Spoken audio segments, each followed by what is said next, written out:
અમદાવાદ શહેરનો સૌથી વ્યસ્ત એસજી હાઈવે, જ્યાં આગામી 4 થી 5 મહિના સુધી હાલાકી પડવાનું નક્કી.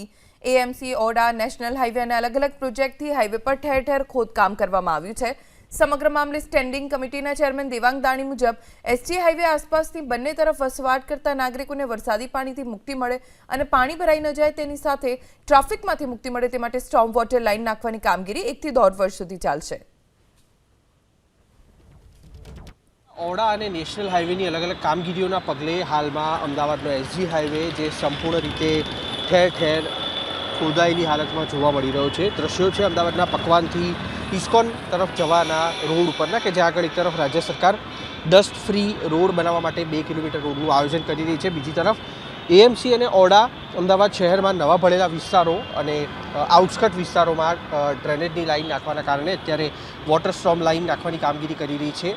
એટલું જ નહીં, નેશનલ હાઈવે દ્વારા પકવાનથી આગળનો જે વિસ્તાર છે એટલે કે અમદાવાદના કર્ણાવતી ક્લબથી ચાંગોદર સુધી ફ્લાયઓવર બ્રિજ બનાવવા માટેની કામગીરી કરી રહ્યું છે, જેના કારણે 3 થી 4 જેટલી અલગ અલગ સંસ્થાઓ તરફથી કામગીરી કરાતી હોવાથી અત્યારે એસજી હાઈવેનો જે આખો સર્વિસ રોડ છે તે ખોદાઈ ગયેલી હાલતમાં જોવા મળી રહ્યો છે.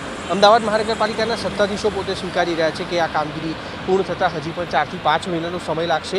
જોકે ચોમાસાની ઋતુ દરમિયાન અમદાવાદના નાગરિકોને આ રોડ ઉપરથી પસાર થવામાં ભારે હાલાકીનો સામનો કરવો પડશે, કારણ કે એસજી હાઈવેનો વિસ્તાર છે જ્યાં આગળ વહેલી સવારથી મોડી રાત સુધી ટ્રાફિકનો ઘસારો રહેતો હોય છે અને તેવા સંજોગોમાં અલગ અલગ સંસ્થાઓ તરફથી કરવામાં આવતા કામ છે તે વાહન ચાલકો માટે માથાનો દુખાવો બની શકે તેમ છે.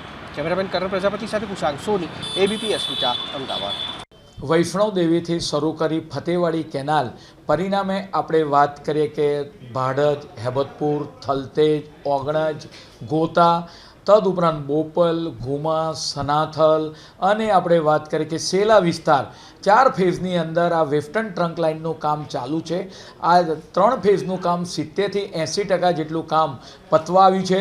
પરિણામે આવનાર સમયગાળા દરમિયાન આ વિસ્તારની અંદર પાણીની સમસ્યાનો ઝડપથી નિકાલ થાય એ માટે 4થા ફેઝનું કામ જે સનાતલ બ્રિજથી શરૂ કરી ફતેવાડી કેનાલ સુધી અને માઇક્રો ટનલિંગના કામની 900 મીટરની આજે રોજ મંજૂરી આપવામાં આવી છે. પરિણામે આગામી ચોમાસાના ગાળા દરમિયાન આ વિસ્તારના લોકોને વૈષ્ણોદેવીથી શરૂ કરી આપણે વાત કરીએ બોપલ, ગુમા, ભાડજ, હેબતપુર, થલતેજ અને સનાથલ વિસ્તારની અંદર, સેલાની અંદર આ પાણીનો ઝડપથી નિકાલ થાય અને ચોમાસા પહેલાં 30/6 પહેલાં આ કાર્યવાહી પૂરી થાય એ માટે 4 ફેઝની અંદર આ કામ ચાલુ છે. આજે અંતિમ ફેઝને પણ માઇક્રો ટનલિંગ માટેની 900 મીટરની